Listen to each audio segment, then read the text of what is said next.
बिस्मिल्लाहिर्रहमानिर्रहीम। अस्सलाम वालेकुम। मैं हूं सैयद सैफुल इस्लाम और आप देख रहे हैं मेरा यूट्यूब चैनल कुरानी वज़ाइफ। हज़रात गिरामी, मैंने बहुत से वालिदैन से ये कहते हुए सुना है कि हमारे बच्चे पढ़ते नहीं हैं, तालीम पर तवज्जो नहीं देते। भाई वो कैसे पढ़ेंगे? क्या आपने उन्हें तालीम के फ़वाइद से आगाह किया है कि तालीम हासिल करने के क्या क्या फ़वाइद हो सकते हैं? क्या आपने उन्हें उन नुकसानात के बारे में बताया है कि अगर तालीम हासिल ना करो तो मुस्तकबिल में इन नुकसानात का सामना करना पड़ेगा? अच्छा, दूसरी बात, एक और वजह भी होती है बच्चों की तालीम पर तवज्जो ना देने की। वो ये है कि बच्चा तो इंटरेस्टेड है आर्ट्स के सब्जेक्ट्स में, लेकिन आपको ख्वाहिश है उसे डॉक्टर इंजीनियर बनाने की और आप कहते हैं कि साइंस पढ़ो, जो कि उसकी सलाहियत या उसके शौक़ के बिल्कुल ही मुख्तलिफ है। ऐसे में वो अगर तवज्जो देगा भी तो बेहतर नताइज की तवक्को आप कैसे कर सकते हैं? इसी तरह से अगर बच्चे को इंटरेस्ट है, दिलचस्पी है साइंस के मज़ामीन में, तो आप उस पर ज़ोर दे रहे होते हैं आईटी में जाने के लिए। ऐसी सूरत हाल में बच्चा क्या करेगा? आप अच्छे से अच्छे स्कूल में दाखिल करवा दें, अच्छी से अच्छी एकेडमी में उसका एडमिशन करवा दें, मगर मैं क्या कहूँ आपसे। बिल्कुल इसी तरह से एक तीसरी वजह भी है। अगर बिलफर्ज़ महाल वालिदैन की पसंद और बच्चे की पसंद भी मुश्तरक हो जाती है, या वालिदैन बच्चे की पसंद को फॉलो करते हैं और उस फॉलो करते हुए उसको उसी सब्जेक्ट में उसका एडमिशन दिलवा देते हैं, लेकिन फिर भी बच्चा प्रमोट नहीं कर रहा, प्रोग्रेस नहीं कर रहा, अब वो क्या वजह है?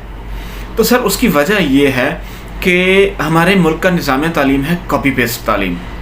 मतलब जो किताब में लिखा है आप उसे याद करें और पेपर में जाके लिख दें, ठीक हो गया जी। कुछ बच्चे ऐसे होते हैं जो कॉन्सेप्ट क्लियर मांगते हैं, मतलब किताब में लिखा हुआ है, क्यों लिखा हुआ है, इसकी वजह क्या है? अच्छा, ये जो तजर्बा किया गया था ये किस तरह से किया गया था, फिर क्या इजाद हुई, फिर उसके वो कॉन्सेप्ट क्लियर करना चाहते हैं। लेकिन यहाँ हमारे असातिज़ा किराम के पास या तो वक्त नहीं होता कि वो बच्चे का कॉन्सेप्ट क्लियर करें, और या फिर बदकिस्मती से हकीकत बात तो ये है कि शायद उन्हें भी पता नहीं होता कि इस पूरे सब्जेक्ट का या इस सवाल का या इस चैप्टर का, इस यूनिट का कॉन्सेप्ट ही क्या है। तो अब इन तमाम चीज़ों को अगर आप सामने रखेंगे तो आप ख़ुद अंदाज़ा कर सकते हैं कि बच्चा बेहतर कारकर्दगी कैसे दिखा सकता है। इस सूरत हाल के बावजूद तलबा तालिबात पर यही इल्ज़ाम लगाया जाता है कि वो तालीम पर तवज्जो नहीं देते, अच्छे मार्क्स हासिल नहीं करते।